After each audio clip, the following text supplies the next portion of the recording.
Hello again. South Africans travel more when public holidays fall on either a Monday or Friday.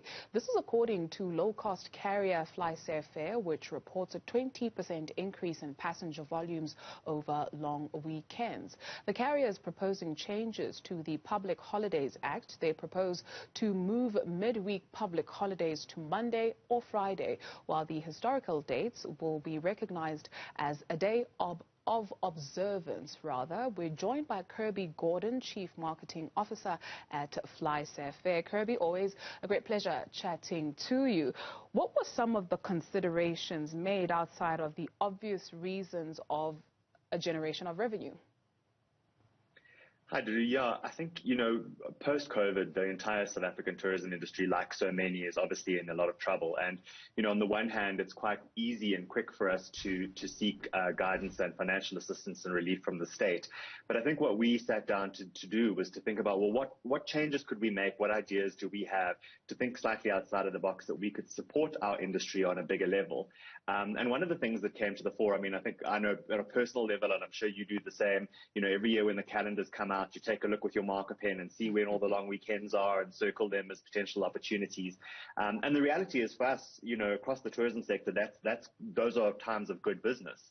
And so the thought appealed to us, well, instead of losing out in those opportunities and having disruptive work weeks when these days fall midweek, let's see if we can't somehow reach a middle ground where we could enjoy, more long weekends in a year for the support of the tourism industry.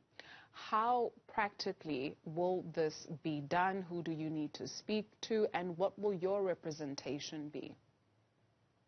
Absolutely. So there is a process. It would require an amendment of the Public Holidays Act of 1994, which means that in order to take this proposal forward, we would ultimately need to petition Parliament. Now, in preparation for that, what's important is that we garner enough support both from state and industry bodies, and then ultimately from the public itself to be able to make a proper presentation to Parliament to say, here's an idea, it's considered, it's researched, and it has the support of all of these entities behind it. So our first port of call has been to open conversations with the Tourism Business Council of South Africa, who have been very open to the idea. And from there, we would like to take it forward to other industry bodies throughout tourism and labor. And hopefully we can get enough buy-in to take this forward. Make us understand, right? So if we take a day like Heritage Day, for example, so you were proposing that it not be celebrated on the 24th, it be celebrated on a different day? I think the celebration, our proposal still centers around the idea that the celebration or the significance of the day be remembered. There are a number of days, the 8th of August, as an example, Women's Day. That date holds a very, very important significance. And I think it's still important that on calendars we mark that as the commemoration of that day because of the events that it commemorates and the ideals and ideals of which it represents. So it's still important that we commemorate these days on the historically significant dates. What we're proposing is that instead of giving a work day or a relief from work, that we actually then have a corresponding business holiday.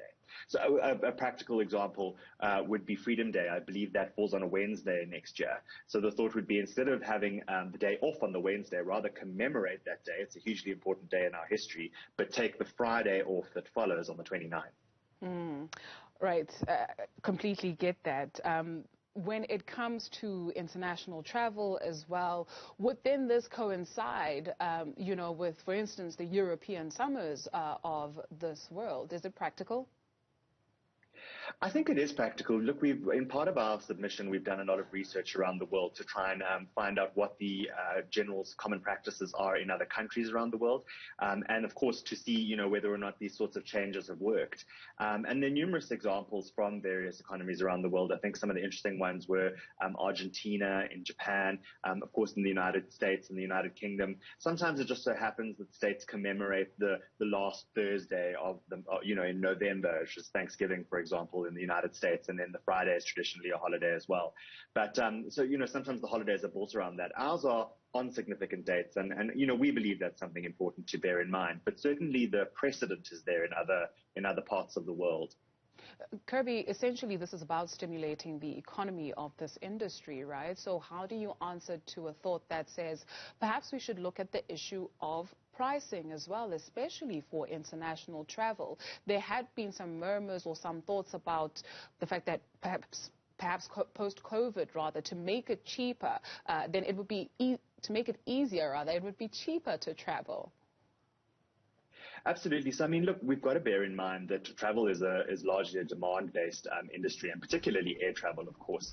I think we're very much at the forefront of that. We can only fly as much as we possibly can during a particular day, and there are times when we make a roaring loss on flights just because we need to keep that service alive throughout the time. So, on an idle Tuesday in the middle of winter, we'd be operating at a vast loss in hopes of making some sort of recovery during the peak seasons, and the same is true for a lot of other players within the game. A hotel exists for 365 and a quarter days of a year. It's not just there when we need it during peak season. So, there is that demand pricing. And of course, we're all very closely regulated and watched by the various competition authorities in South Africa, which is something that is absolutely key to sustaining the longevity of our industry.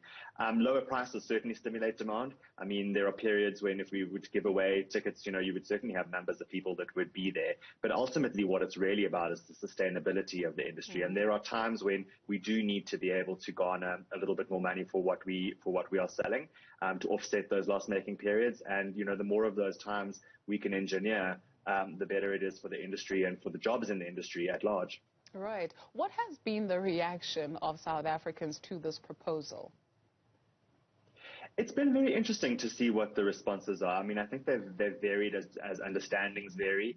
I think one of the first things that people come to is there are obviously certain dates, and that is something that's sort of held in the detail of the proposal. There are certain dates that could not be shifted. So, for example, New Year's Day will always be on the 1st of January, and it would probably be quite impractical. And we get the gist of it. Thank you very much, Kirby Gordon, Chief Marketing Officer at FlySafair.